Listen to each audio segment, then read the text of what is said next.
ସମ୍ବଲପୁରରେ ପୁଣି ଲଜ୍ଜା 14 ବର୍ଷୀୟ ନାବାଳିକାଙ୍କୁ ଦୁଷ୍କର୍ମ। ସମ୍ବଲପୁରରେ ପୁଣି ଏକ ଲଜ୍ଜାଜନକ ଘଟଣା ସାମ୍ନାକୁ ଆସିଛି। ଜଣେ 14 ବର୍ଷୀୟ ନାବାଳିକା ନିଜ ସମ୍ପର୍କୀୟଙ୍କ ଦ୍ୱାରା ଦୁଷ୍କର୍ମର ଶିକାର ହୋଇଥିବା ଅଭିଯୋଗ ହୋଇଛି। କ୍ଷେତ୍ରାଜପୁର ଥାନା ଅନ୍ତର୍ଗତ କାନିଜୁରି ଅଞ୍ଚଳରେ ଘଟିଥିବା ଏହି ଜଘନ୍ୟ କାଣ୍ଡ ସ୍ଥାନୀୟ ଅଞ୍ଚଳରେ ଚାଞ୍ଚଲ୍ୟ ଖେଳାଇ ଦେଇଛି।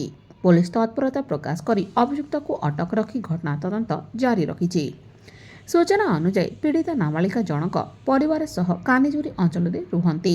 ପରିବାର ସହ ଅନ୍ୟ ସଦସ୍ୟମାନେ କୌଣସି କାମରେ ବାହାରକୁ ଯାଇଥିଲେ ଏବଂ ନାବାଳିକା ଜଣକ ଘର ସମ୍ପୂର୍ଣ୍ଣ ଏକାକୀ ଥିଲେ। ଏହାର ସୁଯୋଗ ନେଇ ଘର ନିକଟରେ ରହୁଥିବା ସମ୍ପର୍କୀୟ ତଥା ଅଭିଯୁକ୍ତ ଜି ମେହେର ଘର ଭିତରେ ପଶିଥିଲା। ନିଛାଟିଆ ପରିବେଶର ଫାଇଦା ଉଠାଇ ସେ ନାବାଳିକାଙ୍କ ସହ ବଳପୂର୍ବକ ଦୁଷ୍କର୍ମ କରିଥିଲା।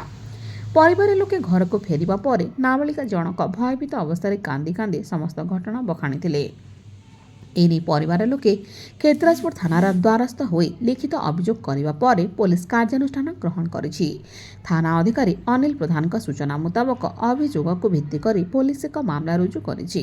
ପୋଲିସ ତୁରନ୍ତ କାର୍ଯ୍ୟାନୁଷ୍ଠାନ ଗ୍ରହଣ କରି ଅଭିଯୁକ୍ତ ଜେ ମେହେରଙ୍କୁ ଥାନାରେ ଅଟକ ରଖି ଜେରା କରୁଛି। ତେବେ ଅନ୍ୟପଟେ ନିୟମାନୁସାରେ ପୀଡ଼ିତାଙ୍କ ଡାକ୍ତରୀ ପରୀକ୍ଷା କରାଯିବା ସହ ତାଙ୍କ ବୟାନ ରେକର୍ଡ କରାଯାଇଛି।